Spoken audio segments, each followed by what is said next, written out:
ஹாய்மா.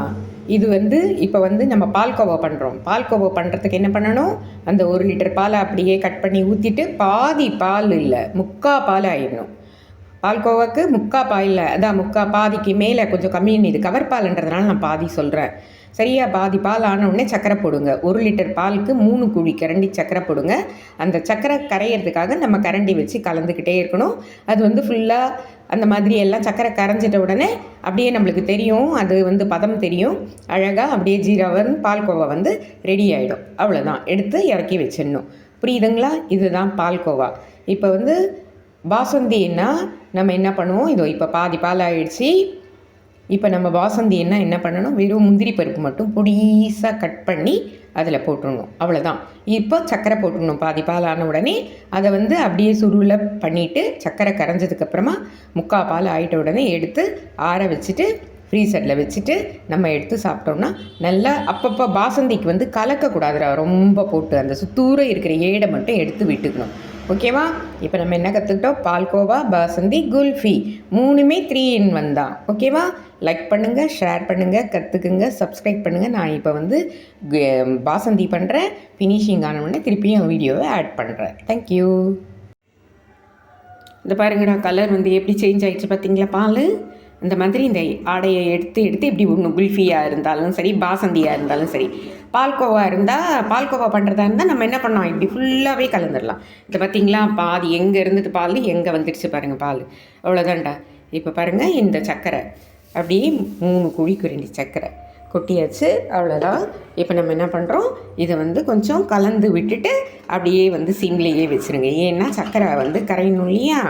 இப்போ நம்ம குல்ஃபியாக இருந்தால் சர்க்கரை கரைஞ்ச உடனே முந்திரி பருப்பு, பாதாம் பருப்பு நம்ம மிக்சியில் போட்டு கொஞ்சம் பவுடர் பண்ணிவிட்டு, பாதாம் பருப்பு பவுடர் பண்ணிவிடுங்க. முந்திரியும் பொடிசாக அப்படியே கட் பண்ணி போட்டோன்னா நம்ம சாப்பிடும்போது நம்மளுக்கு அது சூப்பராக டேஸ்ட்டாக இருக்கும். நீங்கள்லாம் இப்போ ஸ்டைலாக பண்ணுறதுக்கு சாக்கோ அந்த இது கிடைக்கிது பார்த்தீங்களா, அது கூட போடலாம் நம்ம குல்ஃபிக்கு. ஓகேவா? குல்ஃபியாக இருந்தால் சொன்னேன். இப்போ பாசந்தியாக இருந்தால் நம்ம முந்திரி பருப்பு மட்டும்தான் இதில் பாசந்திக்கு எதுவுமே போட வேண்டாம்டா. ஆனால் நான் முந்திரி பருப்பு பவுடர் பண்ணி போடுவேன். அப்போ தான் கொஞ்சம் நல்லா டேஸ்ட்டாக இருக்கும், செம்ம டேஸ்ட்டாக இருக்கும். ஓகேவா? அது பவுடர் பண்ணி போட்டுட்டோம்னா கொஞ்சம் திக்காக இருக்கும். ஓகேவா? லைக் பண்ணுங்கள், ஷேர் பண்ணுங்கள், கற்றுக்குங்க. தேங்க்யூ. இந்த பாருங்கடா, எப்படி ஆயிடுச்சு பார்த்தீங்களா? இப்போ சர்க்கரை கரைஞ்சிடுச்சு. ஓகேவா? இப்போ நம்ம என்ன பண்ணுறோம், 100 கிராம் முந்திரி பருப்பு. ஓகேவா? 1 லிட்டர் பாலுக்கு. இப்போ நான் சொல்கிறது குல்ஃபிக்கு. அது குல்ஃபியில் பால் மட்டும்தான் இருக்கணும். ஓகேவா? ஆனாலும் அதில் அவங்க கடையிலெல்லாம் அந்த கார்ன்ஃப்ளவர் மாவை கலந்து போடுவாங்க. அதெல்லாம் என்ன இருந்தாலும் நீங்கள் வீட்டில் செய்து பாருங்கள். இந்த பாருங்கள், முந்திரி பருப்பை இந்த மாதிரி மிக்சியில் போட்டு கிரைண்ட் பண்ணிவிட்டு அதை எடுத்து அதில் கொட்டிட்டு நல்லா கலந்துடணும். ஓகேவா? கலந்துட்டு பக்கத்துலேயே இருங்க, அடி பிடிக்கக்கூடாது. ஓகேவா? நல்லா பவுடர் பண்ணிவிட்டு அப்படியே பச்சையாகவே போட்டுடலான்டா. அவ்வளோதான். இது கொஞ்சம் நேரம் அப்படியே அந்த பாயில் பண்ணுற அந்த இது அது பச்சை இல்லையா, அதை போட்டுட்டு அப்படியே இறக்கி வச்சிட்டோன்னா நம்மளுக்கு என்ன ஆகிடும், சூப்பர் டேஸ்ட் கொடுக்கும். ஓகேவா? மற்றபடி அதில் நட்ஸ் எல்லாம் தெரியக்கூடாது. குல்ஃபியில், இதில் பாசந்தியில், குல்ஃபியில் தான் நம்மளுக்கு பருப்பும் கட் பண்ணி போடணும், பவுடரும் பண்ணி போடணும். ஓகேவா? கன்ஃபியூஸ் பண்ணிக்காதீங்க. இது பாசந்தி. ஓகே? அவ்வளோதான். இப்போ இதை ஆற வச்சுட்டு ஃப்ரீசரில் வச்சுட்டு அதுக்கப்புறம் எடுத்து சாப்பிட்ணும். பாசந்தி ரெடி. தேங்க்யூ. பார்த்தீங்களாடா எப்படி இருக்குதுன்னு? பார்த்தீங்களா? கலர் பாருங்கள் எப்படி இருக்குது. அதே மாதிரி திக்னஸ் பாருங்கள் எப்படி இருக்குதுன்னு. இந்த பாருங்கள், இது நான் சொல்கிறது பாசந்தி. ஓகேவா?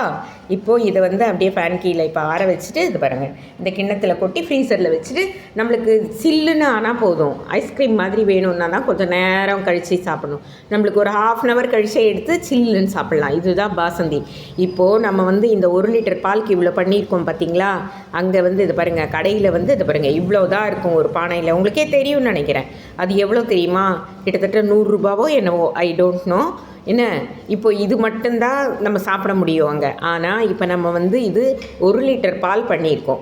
1 லிட்டர் பால், அதுக்கப்புறமா ஒரு 1/4 கிலோக்கு மேலே ஒரு சர்க்கரை, ஒரு நம்ம முந்திரி பருப்பு வேணும்னா போட்டுக்கலாம், இல்லைன்னா இல்லை. அது போட்டால் செம்ம டேஸ்ட்டாக இருக்கும். அவ்வளோதான். ஓகேவா? இப்போ பாருங்கள், நம்மளுக்கு எத்தனை பேர் சாப்பிட்லாம் பாருங்கள். இந்த கரண்டியில் கணக்கு போட்டால் எத்தனை கரண்டி வருது. அதனால் நீங்கள் லைக் பண்ணுங்கள், ஷேர் பண்ணுங்கள், கற்றுக்குங்க, செய்து சாப்பிட்டு பாருங்கள். தேங்க்யூ.